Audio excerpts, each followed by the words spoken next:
Domingo soleado en Belén, Catamarca.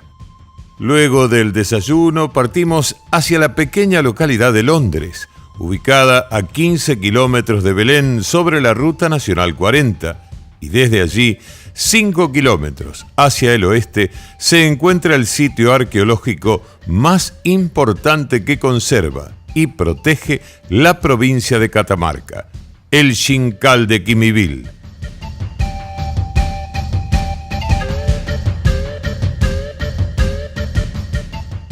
Hechas las gestiones de rigor, nos aguardaba la licenciada en antropología Paula Expósito, encargada del sitio arqueológico El Xincal de Quimivil.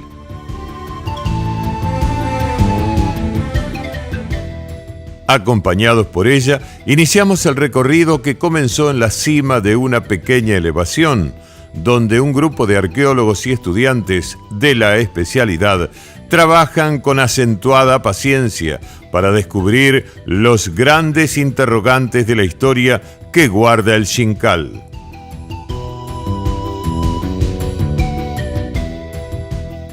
Un amigo en común nos contactó con el arqueólogo Nicolás Balbi, quien también está realizando trabajos de mapeo en las ruinas de Santa Fe la Vieja, en Cayastá, y que coincidentemente se encontraba en el Xincal haciendo mediciones con este grupo de trabajo, quien nos presentó al licenciado en antropología orientado a la arqueología de la Universidad y Museo de La Plata e investigador adjunto del CONICET, Marco Giovanetti, quien está conduciendo todo este grupo de trabajo que viene obteniendo excelentes resultados para el armado final de un verdadero rompecabezas de los hechos que acontecieron hace más de 500 años.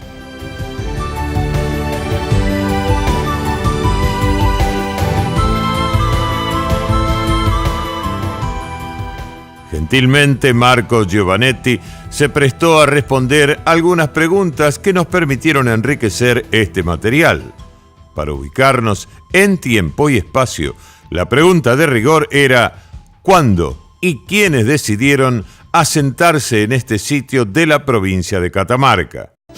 Bueno, este sitio arqueológico y la excavación en particular que estamos haciendo ahora pertenece al período que los arqueólogos denominamos y que comúnmente se conoce como período incaico, que justamente es el período que comenzaría aproximadamente en años calendáricos 1430-1440 de la fecha. Este sitio arqueológico fue levantado por los incas, totalmente levantado por los incas, con planificación y todo, y cae, o sea, es abandonado cuando justamente llegan los españoles al Cusco, o sea, estamos hablando de 1531, y más específicamente 1536, cuando Diego de Almagro, que era el lugarteniente de Pizarro, que es el conquistador del Cusco, se adentra hacia el sur y llega incluso hasta estas regiones, y algunos hasta dicen que podría haber pasado por el Xincal.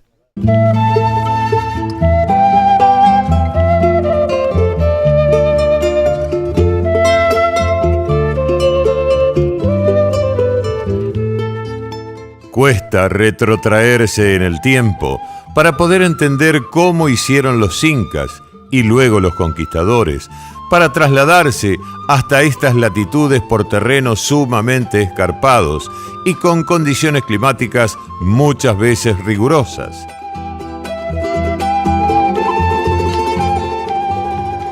La organización incaica fue un factor determinante para el crecimiento del imperio. Por este motivo, se crearon innumerables asentamientos que cumplían diferentes funciones: cabeceras gubernamentales, tamberías, sitios religiosos, etcétera, etcétera. Bueno, ahí hay que entender algunas cosas que son un poquito más complejas. Los tambos son sitios chicos incaicos. Las capitales de provincia es un término más preciso, pero habría que entenderlas diferente de cómo las entendemos nosotros. ¿Por qué? Porque este era un sitio que tenía un componente sagrado, un componente de ritualidad, un componente de ideología vinculada justamente a todo el ceremonialismo inca, que lo hacía distinto de la mayoría de los sitios arqueológicos incaicos del noroeste argentino.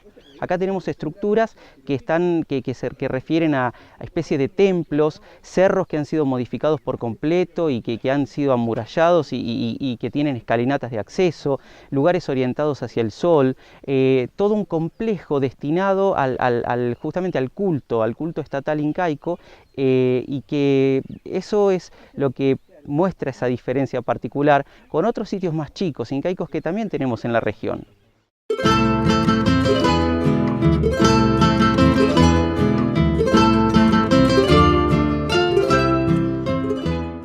Las creencias y rituales religiosos de la cultura incaica se expandieron por todo el imperio y, en consecuencia, nos preguntamos si esto penetró en las culturas de las comunidades locales. Es bastante correcta esa lógica, porque los incas eran una sociedad conquistadora.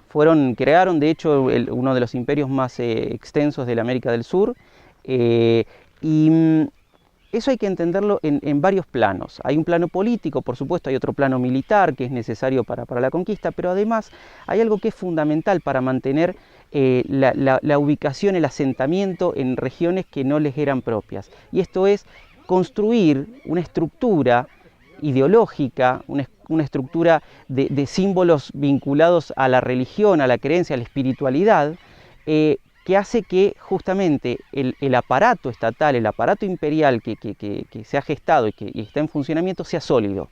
Entonces, a los incas no solamente les interesaba eso en términos políticos, sino que además su creencia era que cada región tenía componentes sagrados particulares, porque vivían seres particulares. Así como cada cerro y cada montaña tenía un nombre en particular y se hacía veneración de esa montaña, apus, como le llaman ellos, cada región, cada valle, río, sucede lo mismo. Es una criatura viviente, es una criatura con poderes espirituales, sobrenaturales, diríamos nosotros, y hay que asentarse teniendo en cuenta eso. Hay que asentarse entrando en alianza con esas entidades.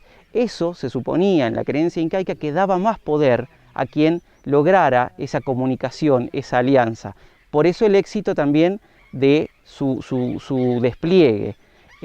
Porque ellos creían profundamente en que tenían una comunicación con estas entidades. Y las poblaciones locales eso lo observaban.